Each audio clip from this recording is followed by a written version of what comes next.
Vers vous à présent, Hélène Frade. Bonjour Hélène. Bonjour Natacha. Vous avez lu la presse internationale pour nous et on la commence, cette revue de presse à Alep en Syrie qui a subi ce week-end encore une série de bombardements meurtriers, bombardements menés par les avions du régime syrien mais aussi par son allié russe. Grozny 1999, Alep 2016, à la une de L'Orient le Jour ce matin, Natacha, un homme seul se tient debout au milieu des ruines. À Alep, l'intensification sans précédent des bombardements russes a réduit les quartiers rebelles en cendres, comme l'avait été la ville tchétchène de Grozny, se souvient le quotidien libanais, qui fait état, vous l'avez dit, d'au moins 124 morts en 3 jours et d'une violence inouïe qui a amené les pays occidentaux à mettre Moscou en accusation lors du Conseil de sécurité qui s'est tenu en urgence hier à New York. Ce que la Russie fait et soutient à Alep, ce n'est pas de la lutte antiterroriste, c'est de la barbarie, a lancé l'ambassadrice américaine avant de quitter la Réunion, tout comme ses homologues britanniques et français, lorsque l'ambassadeur syrien a pris la parole d'après The Independent. Le quotidien panarabe basé à Londres, Al-Hayat, s'interroge sur le rôle réel joué par les Nations Unies dans cette crise et se demande si la situation sécuritaire et humanitaire gravissime va enfin provoquer une onde de choc dans les pays arabes, ou si ces derniers vont, tout comme les pays occidentaux, se contenter d'exprimer leur inquiétude. The Times évoque une série d'attaques destinées à préparer l'assaut final du régime d'Assad sur la deuxième ville du pays. Des bombardements au napalm, au phosphore et aux bombes anti-bunker, qui sont des bombes à charge pénétrante, c'est-à-dire qu'elles pénètrent dans le sol avant d'exploser, créant des cratères de 5 mètres de profondeur et occasionnant des secousses semblables à des mini-tremblements de terre.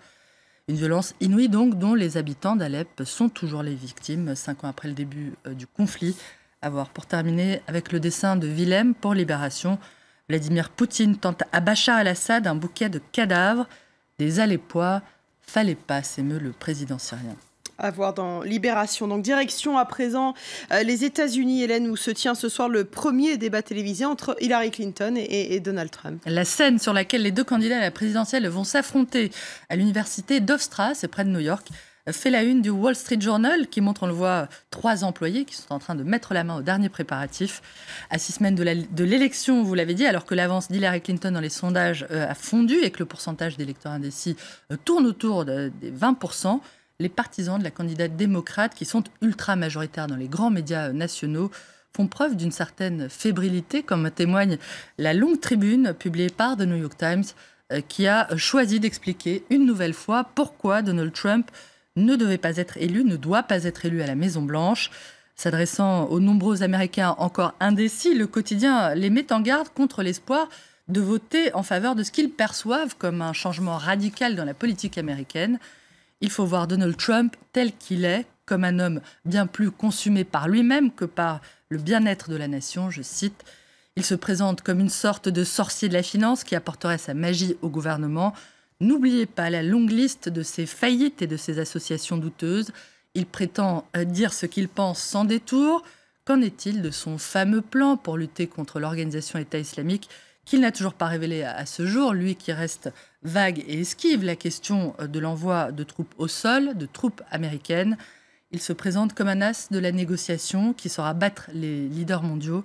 Ces attaques répétées contre la Chine constituent un défi à la fois sécuritaire et diplomatique, tout comme sa promesse de mettre un terme à l'accord sur le nucléaire iranien, etc., etc. Donald Trump a 3 faiblesses et ce sont elles qu'il faut attaquer, recommande à l'intention d'Hillary Clinton le site Slate, qui lui propose d'exiger des explications précises de la part de son rival sur ce qu'il défend, sur son programme, de le pousser à tenir des propos sexistes, ces propos dont il est assez familier, et de le pousser dans ses retranchements pour qu'apparaisse au grand jour son côté infantile, je cite. Et on en reparlera bien sûr dans notre revue de presse demain matin. Hélène Frade, après donc ce premier débat télévisé.